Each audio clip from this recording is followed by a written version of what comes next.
Hello everyone, we gonna talk about the latest released movie, Jat जो कि 2025 में आई है and one of my favorite actor called Mr. Sunny पाजी और Randeep Hooda in the star cast. और जब स्टार कास्ट इतनी प्यारी है तो मूवी में तो धमाल मचने ही वाला है. So now without wasting any time, movie की शुरुआत होती है श्रीलंका में जाफना के जंगल से और जंगल में आर्मी की निगरानी में बहुत सारे वर्कर्स काम कर रहे थे. वो यहाँ पर खुदाई कर रहे थे. वास्तव में वो लोग यहाँ जमीन के नीचे दबे हुए हथियारों को ढूंढ रहे थे. और तभी इन्हीं लोगों में से हम राणा तुंगा नाम के एक आदमी को देखते हैं जिसे खुदाई के समय कुछ दिखाई पड़ता है. वास्तव में वो एक बॉक्स था जिसके अंदर बहुत सारा सोना था. ये देख कर तो राणा तुंगा चौंक गया था. अब राणा तुंगा ये बात अपने भाई सोमोलो को बताता है और कहता है कि क्या जिंदगी भर मजदूर की तरह ही काम करना है या फिर इस वक्त को बदलना है. तो इसी वजह से ये लोग श्रीलंका की आर्मी पर हमला कर देते हैं और उन्हें बुरी तरह से मारते हैं. लेकिन श्रीलंका की आर्मी बहुत बड़ी थी, इसलिए वो इस सोने से भरे बॉक्स को लेकर यहाँ से भाग जाते हैं और समंदर के रास्ते से होते हुए वो श्रीलंका को छोड़कर इंडिया में पहुंच जाते हैं. तो इंडिया के साहिल पर सबसे पहले वो लोग इस सोने को छुपाते हैं और जैसे ही वो यहाँ से जाने लगते हैं तो अचानक से उनकी नजर पड़ती है पुलिस पर और पुलिस उन्हें देखते ही अरेस्ट कर लेती है. तो अब पुलिस को भी बहुत अच्छे से पता है कि ये लोग कोई ठीक इंसान तो नहीं है. ये लोग श्रीलंका से भाग कर आए हैं, मतलब कि जरूर ये कुछ गलत काम करके भागे हैं और इनके पास कोई आईडी भी नहीं है जिसकी वजह से इनके ऊपर एक बहुत बड़ा केस चल सकता है. ये बात जब राणा तुंगा ने सुनी तो वो चौकन्ना हो गया और फिर इन सभी लोगों ने इस पुलिस वाले को एक एक सोने का बिस्किट दे दिया, यानी राणा तुंगा और इसके आदमी रिश्वत देकर अब भारत में ही रहने लगे थे. इसके बाद कहानी कुछ साल आगे शिफ्ट हो जाती है और अब हमें भारत की राष्ट्रपति वसुंधरा को दिखाया जाता है जिसके पास एक खून से सनी हुई चिट्ठी आती है जो कि आंध्र प्रदेश के मोटोपल्ली गांव से आई थी. वास्तव में इस चिट्ठी को एक छोटी सी बच्ची ने लिखा था और वो अपने गांव के बारे में बता रही थी कि यहाँ के हालात बहुत ही ज्यादा खराब है. इन लोगों के ऊपर इतना ज्यादा जुल्म हो रहा है कि उन्हें ऐसा लगता है कि वो अब भी आजाद ही नहीं हुए हैं. वसुंधरा इस चिट्ठी में लिखी हुई हर एक बात को महसूस कर रही थी क्योंकि वो चिट्ठी केवल एक कागज का टुकड़ा नहीं थी बल्कि उस चिट्ठी में इन सब के कटे हुए हाथ के अंगूठे भी थे जो लोग इस बच्ची के साथ खड़े थे. इसलिए अब राष्ट्रपति वसुंधरा तुरंत ही एक सीबीआई ऑफिसर सत्यमूर्ति को बुलाती है और कहती है कि आंध्र प्रदेश के मोटूपल्ली गांव में जाओ और वहां जाकर पता करो कि क्या हो रहा है, क्योंकि मेरे लिए ये जानना बहुत जरूरी है कि वहां पे क्या चल रहा है. क्योंकि राष्ट्रपति वसुंधरा समझ गई थी कि मोटूपल्ली गांव में एक बहुत बड़ी प्रॉब्लम तो आ चुकी है. इसके बाद हमें आंध्र प्रदेश के मोटूपल्ली गांव को दिखाया जाता है जहां पर कुछ किसान हल चला रहे होते हैं. तभी बीच खेत में उन्हें कुछ डेड बॉडी दिखाई देती है जिसे देखकर इन सभी किसानों के होश उड़ गए थे. इन सभी घटनाओं को सुन के लक्ष्मी नाम की एसआई आती है और वो यहाँ पर आने के बाद ये बात जानने की कोशिश करती है कि आखिरकार ये सब कुछ किसने किया है, यानी जो लाशें किसानों के खेतों में से मिली है उनके पीछे किसका हाथ है. यहाँ ये भी परेशानी थी कि इस मामले में बात करने के लिए गांव का कोई भी आदमी या फिर औरत आगे नहीं आती. पर थोड़ी देर के बाद जब वो अपने अपने परिजनों की डेड बॉडी के पास जाते हैं तो वो लोग वहां जाकर रोने लगते हैं. और तभी यहाँ पर विजय लक्ष्मी को एक बच्चे से मालूम चलता है कि ये सब कुछ वास्तव में राणा तुंगा नाम के एक बहुत बड़े गुंडे ने किया है. ये सुनने के बाद वो तुरंत ही राणा तुंगा के घर पर जाने लगती है. लेकिन इससे पहले ही विजय लक्ष्मी अपने बड़े सीनियर ऑफिसर को भी कॉल कर देती है और विजय लक्ष्मी के साथ जो कांस्टेबल राणा तुंगा के घर पर जा रहे थे, जब उन्हें मालूम चला कि वो लोग राणा तुंगा के घर पर जा रहे हैं तो जितने भी आदमी पुलिस वाले थे वो सब गाड़ी से उतर जाते हैं. लेकिन विजय लक्ष्मी और उसकी सभी साथी महिलाएं ऑफिसर राणा तुंगा के घर पर पहुंच जाते हैं जहां पर कि राणा तुंगा की मां मौजूद थी. विजय लक्ष्मी यहाँ राणा तुंगा की मां के सामने ही राणा तुंगा के लोगों को बुरी तरह से मारती है. लेकिन तभी राणा तुंगा की पत्नी भारती यहाँ पर आ जाती है और वो बड़ी ही चालाकी से उनसे कहती है कि आप इस तरह से लड़े मत, कृपया कर आप अंदर आ जाइए। ऐसा कहकर वो सबको अंदर बुला लेती है। और जब भारती यहाँ विजय लक्ष्मी के मुंह से राणा तुंगा के बारे में बहुत ही उल्टा सीधा सुनती है, तो वो यहाँ पर उन सभी लेडीज ऑफिसरों को बुरी तरह से पिटवाती है और इनके सारे कपड़े भी उतरवा देती है और उन्हें एक कमरे में कैद करवा दिया जाता है। यहाँ पर भारती विजय लक्ष्मी को बताती है कि राणा तुंगा कोई आम आदमी नहीं है, वो एक रावण है और ये उसकी लंका है। यहाँ पर तुम सोच रही हो कि कोई राम आएगा, कोई हनुमान आएगा, तो ऐसा कुछ भी नहीं होने वाला है। ये एक ऐसी जगह है जो हमेशा से ऐसे ही रहेगी, किसी का इंतजार मत करना।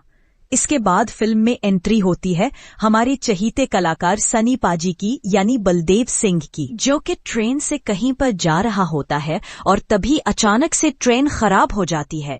और जब वो ट्रेन से उतरकर टीसी से पूछता है कि आखिर क्या हुआ, तो यहाँ पर पता चलता है कि आगे एक मालगाड़ी पलट गई है, जिस वजह से ट्रेन में कुछ समय लग सकता है। लेकिन यहाँ पर बलदेव को भूख भी लगी थी, इसलिए बलदेव पता करके कुछ दूरी पर एक छोटी सी टपरी थी जहाँ पर की इडली वगैरह मिल रही थी, तो बलदेव वहीं पर खाने के लिए चला गया। वहां जाकर वो इडली वगैरह खाने लगता है। वैसे तो बलदेव नॉर्थ से आया है और उसे इडली खाने की आदत नहीं है, लेकिन उस औरत ने यहाँ पर बलदेव को बहुत ही प्यार से इडली दी थी, इसलिए वो उस इडली को बहुत ही चाव से खाने लगता है। लेकिन थोड़ी ही देर के बाद ही यहाँ पर कुछ गुंडे आते हैं और उनके धक्का लगने की वजह से बलदेव के हाथ से प्लेट गिर जाती है, जिससे कि पूरा खाना खराब हो जाता है, जो कि उस औरत ने उसे बड़े ही प्यार से दिया था। अब बलदेव तुरंत ही उस गुंडे के पास गया और उससे कहता है कि मैं खाना खा रहा था, मेरे हाथ में इडली थी और तेरा धक्का लगने की वजह से इडली नीचे गिर गई है, इसलिए मैं चाहता हूँ कि तू सॉरी बोल दे और इस मामले को हम यही रफा दफा कर देते हैं। ये बात सुनने के बाद वो गुंडा जोर जोर से हंसने लगा। वो यहाँ बलदेव से कहता है कि तू जानता भी है कि तू किसे सॉरी बोलने के लिए कह रहा है। तू आया तो यहाँ पर 2 पैरों पर है, लेकिन जाएगा 4 कंधों पर। इसके बाद वो बलदेव पर हमला कर देते हैं, लेकिन बलदेव तो यहाँ पर उन सभी की पूरी तरह से बैंड बजा देता है और आखिर तक इस गुंडे से सिर्फ और सिर्फ सॉरी बोलने के लिए ही कह रहा था। लेकिन यहाँ पर वो गुंडा बलदेव से कहता है कि वो राम सुप्पा रेड्डी का आदमी है, जो कि एक बहुत बड़ा मंत्री है। ये सुनने के बाद हमारा हीरो मतलब कि बलदेव तुरंत ही राम सुप्पा रेड्डी के पास पहुंच जाता है और वहां जाकर इसके गुंडे समेत सुप्पा रेड्डी की भी धुनाई कर देता है। लेकिन यहाँ भी मंत्री ने सॉरी नहीं कहा। वो कहता है कि मेरे ऊपर भी सोमोलू का हाथ है और वो वहीं पर जा रहा है। ये सुनने के बाद बलदेव भी इसके साथ जाने लगता है। इसके बाद हम सोमोलू को देखते हैं, जो कि एक रजिस्ट्री डिपार्टमेंट में बैठा हुआ था। वास्तव में वो अपने आसपास की सारे गांव की जमीनों को हथियाना चाहता है। इसी वजह से वो यहाँ के लोगों के पेपर्स पर जबरदस्ती साइन ले रहा था। उन सभी डरे हुए लोगों के पास साइन करने के अलावा कोई दूसरा रास्ता नहीं था। और तभी यहाँ पर एंट्री होती है बलदेव की। बलदेव के यहाँ पर आने के बाद सोमोलू उससे कहता है कि तूने यहाँ आकर बहुत बड़ी गलती कर दी है, तूने गलत लंका में पैर रख दिया है, तुझे पता नहीं है कि अब तेरे साथ क्या होगा। लेकिन बलदेव उससे कहता है कि तू सॉरी बोल दे भाई, मैं यहाँ से चुपचाप चला जाऊंगा। लेकिन फिर से यहाँ पर भी बलदेव को यहाँ भी लड़ना पड़ जाता है, क्योंकि सोमोलू सॉरी नहीं बोल रहा था। आखिर में बलदेव जब सोमोलू के बहुत सारे लोगों को कूट देता है, तो यहाँ पर सोमोलू बताता है कि तू जानता नहीं है कि मेरा भाई राणा तुंगा है। तो अब बलदेव ने भी फैसला कर लिया था कि अब वो राणा तुंगा से ही सॉरी बुलवाएगा। इसलिए बलदेव सोमोलू को लेकर राणा तुंगा के घर पर ही पहुंच जाता है। अब राणा तुंगा यहाँ पर इसके सामने आता है और जब उसे ये सारी बातें पता चलती है कि एक आदमी ने राणा तुंगा के इतने सारे लोगों को पीटा है, तब वो चौंक गया था कि एक सॉरी बोलने की वजह से इस आदमी ने ये सब कुछ कर दिया। और ये सभी बातें सोमोलू अपने भाई राणा तुंगा को बता रहा था। अब राणा तुंगा भी सोच रहा था कि एक सॉरी ही तो बोलना था, बोल देता। अब यहाँ पर राणा तुंगा हमारे हीरो बलदेव से सॉरी कहे देता है। ये सुनने के बाद बलदेव कहता है कि अब मुझे किसी से कोई प्रॉब्लम नहीं है, अब मैं यहाँ से शांति से जा सकता हूँ। जब हमारा बलदेव यहाँ से जाने लगता है तो बाहर ही उसे कुछ पुलिस ऑफिसर्स की वर्दी दिखाई पड़ती है, जिनके ऊपर कुछ खून के दाग भी लगे हुए थे। यहाँ बलदेव उनसे पूछने लगता है कि आखिरकार ये सब कुछ क्या है। बाद में सारी पुलिस की वर्दियों को समेटकर वो कुछ खून के धब्बों का पीछा करने लगता है, जो कि उन्हें एक ऐसे रास्ते पर ले जाता है जहां वो सारी लेडी ऑफिसर्स को नंगा करके रखा गया था। तब यहाँ पर बलदेव उन सभी को वर्दी देता है। वो सारी लड़कियां वर्दी पहन लेती है और अब यहाँ पर बलदेव को बहुत ही जोर का गुस्सा आता है। वो कहता है कि एक इडली के गिर जाने की वजह से मैंने उन सबको पीटा है और अब तूने इतनी बड़ी गलती कर दी, वो भी हमारे देश की बेटियों के साथ। ये देखकर तो बलदेव को बहुत ही ज्यादा गुस्सा आ गया था, लेकिन इसके लिए तो अब राणा तुंगा भी तैयार था कि बहुत हो गया तेरा, अब मैं भी सहन नहीं करने वाला, क्योंकि अब बात मेरे ऊपर आ रही है।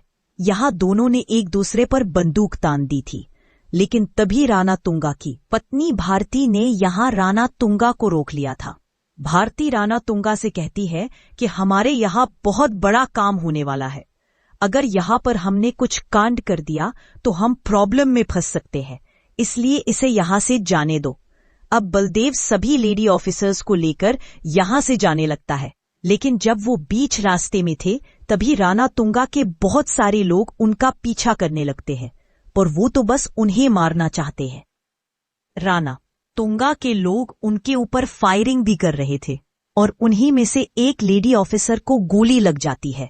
वो बुरी तरह से घायल हो चुकी थी और बलदेव को उसकी मदद करनी थी, लेकिन उसकी हालत बहुत ही ज्यादा बिगड़ चुकी थी। इसलिए वो गांव में घुसकर मदद लेने की सोचता है, लेकिन कहीं से भी कोई मदद नहीं मिल रही। तभी बलदेव के पास राणा तुंगा की कॉल आती है और वो कहता है कि तू ये मत सोचना कि कोई तेरी मदद करेगा, तेरी मदद कोई भी नहीं करने वाला है। मैं उन सारी लड़कियों को मार दूंगा और आखिर में मैं तेरा चेहरा देखूंगा। ये सारी बातें सुनने के बाद यहाँ पर बलदेव विजय लक्ष्मी से पूछता है कि आखिरकार ये सब कुछ क्या चल रहा है, ये आदमी कौन है। तब यहाँ पर विजय लक्ष्मी बताती है कि वो इस जगह का रावण है और इसने उस जगह पर कोहराम मचा कर रखा है।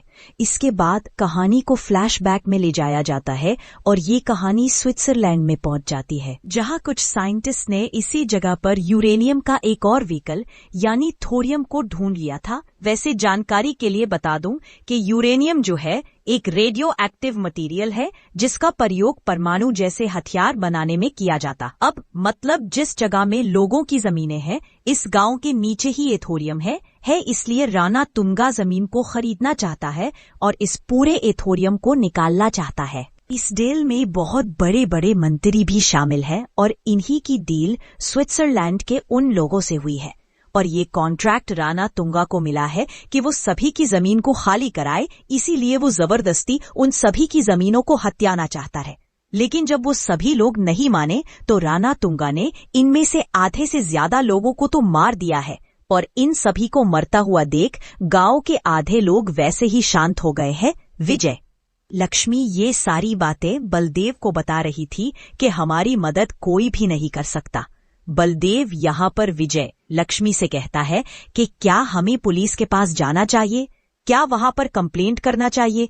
लेकिन पुलिस तो खुद ही राणा तुंगा के साथ मिली हुई थी और फिर बलदेव भी सभी लेडी ऑफिसर्स के साथ उस पुलिस स्टेशन में पहुंच जाता है, जहां पर कि वो सीनियर ऑफिसर से कह रहा था कि मुझे राणा तुंगा के खिलाफ कंप्लेंट करनी है। लेकिन वह पुलिस वाला भी राणा तुंगा के साथ ही मिला हुआ था।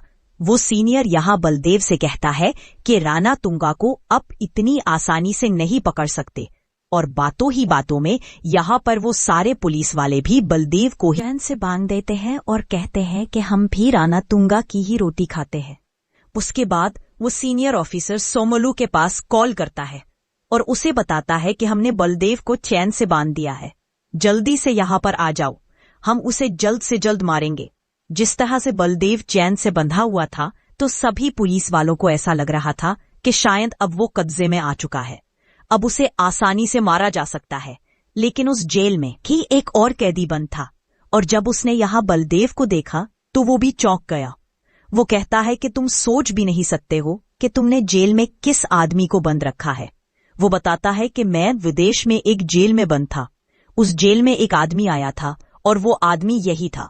और इससे भी दिलचस्प चीज की, वो आदमी जेल में सिर्फ बंद नहीं था, बल्कि उसने जेल में बहुत सारे लोगों को मार डाला था। बहुत ही खतरनाक आदमी है ये। जैसे ही सोमलू यहाँ पर आता है तो यहाँ पर बलदेव अपनी चैन को खोलकर सारे गुंडों की धुनाई चालू कर देता है। यहाँ तक कि उस सीनियर ऑफिसर के सारे पुलिस वालों को भी धो डालता है। बलदेव यहाँ पर बंद इसलिए था क्योंकि वो जानने की कोशिश कर रहा था कि आखिर यहाँ पर क्या चल रहा है, उन्हें क्या सजा दी जाए। आखिर में बलदेव ने सभी को मार दिया था, यहाँ तक कि सोमलू को भी जान से मार दिया। थोड़ी देर के बाद ही यहाँ पर राणा तुंगा आता है, लेकिन तब तक बलदेव और सभी लोग यहाँ से जा चुके थे। राणा तुंगा ने यहाँ पर अपने भाई की डेड बॉडी को देखा तो वो पूरी तरह से बौखला जाता है। तब बलदेव ने राणा तुंगा के पास कॉल किया और इससे कहता है कि मैं ये देखना चाहता हूँ कि आखिरकार जब अपने की मौत होती है तो कैसा लगता है, और मुझ तक पहुंचने की कोशिश मत करना क्योंकि मैं खुद तेरे पास आ रहा हूँ। इसके बाद हम सीबीआई ऑफिसर सत्यमूर्ति को भी देखते हैं, जिसे राणा तुंगा की हर एक चीज के बारे में पता चल गया था कि वो श्रीलंका में एक आतंकवादी था और उसने वहां के बहुत सारे सोल्जर को भी मारा था। और ये सब कंफर्म हो चुका था कि वो एक बहुत बड़ा टेररिस्ट है, उसे किसी भी तरह से अरेस्ट करना ही होगा। लेकिन ये काम आर्मी वालों का लगता है, इसलिए यहाँ पर सत्यमूर्ति एक सोल्जर को कॉल करता है। वो बताता है कि यहाँ पर बहुत बड़ी प्रॉब्लम चल रही है क्योंकि पुलिस भी राणा तुंगा के साथ मिली हुई है, इसलिए पुलिस तो कुछ नहीं कर सकती है, इसलिए आर्मी को ही ये सब कुछ हैंडल करना पड़ेगा। लेकिन बहुत सारे सोल्जर कहीं और बिजी थे। लेकिन सुखबीर सिंह यहाँ पर सत्यमूर्ति को बताता है कि हमारे पास एक सोल्जर है जो कि उसी जगह के आसपास है। अगर हमने उसे ये खबर दे दी तो वो अकेला ही इन सारी प्रॉब्लम को सॉल्व कर देगा। उसका नाम है बलदेव प्रताप सिंह। बलदेव प्रताप ने अकेले ही बहुत सारे ऐसे मिशन को अंजाम दिया है। दूसरी तरफ हम देखते हैं राणा तुंगा को, जो कि इस गांव के पास जाता है और वहां के सारे गांव वालों को इकट्ठा करता है और इन सभी से साइन ले रहा था क्योंकि उसे ये सारी जमीन जो लेनी है, और उसके सारे बैकअप भी तैयार थे। उसके पास जितने भी गुंडे थे वो सारे गुंडे आ चुके थे क्योंकि उसे मालूम है कि यहाँ पर बलदेव कभी भी आता ही होगा।